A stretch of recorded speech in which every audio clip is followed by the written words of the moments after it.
Hola a todos. Hoy vamos a preparar un dip súper económico y además saludable mezclando espinacas y papas, y que te hará amar la cocina aún más.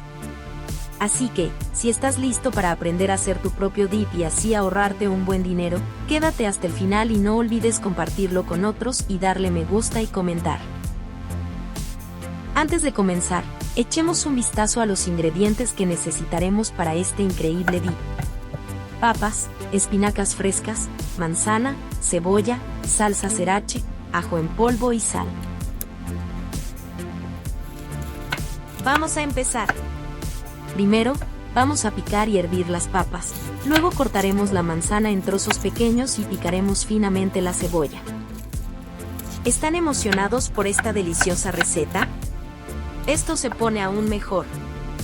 En una mezcladora o batidora vamos a mezclar las espinacas frescas, las papas, la manzana, la cebolla, un toque de ajo en polvo y una pizca de sal para realzar los sabores. La combinación es simplemente explosiva. Si le gustan los sabores ligeramente picantes, puede añadirle opcionalmente un toque de sriracha.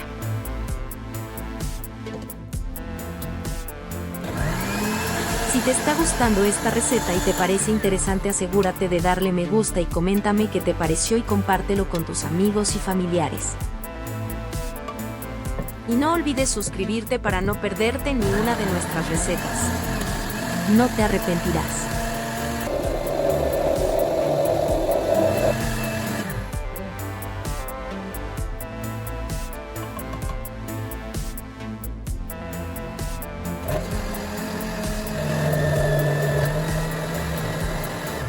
Y ahí lo tienen.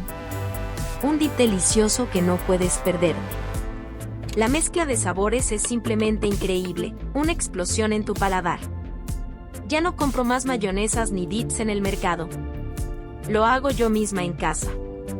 Es más saludable y económico. Y eso es todo. Así de fácil. Gracias por ver. Nos vemos en el próximo episodio. Hasta luego.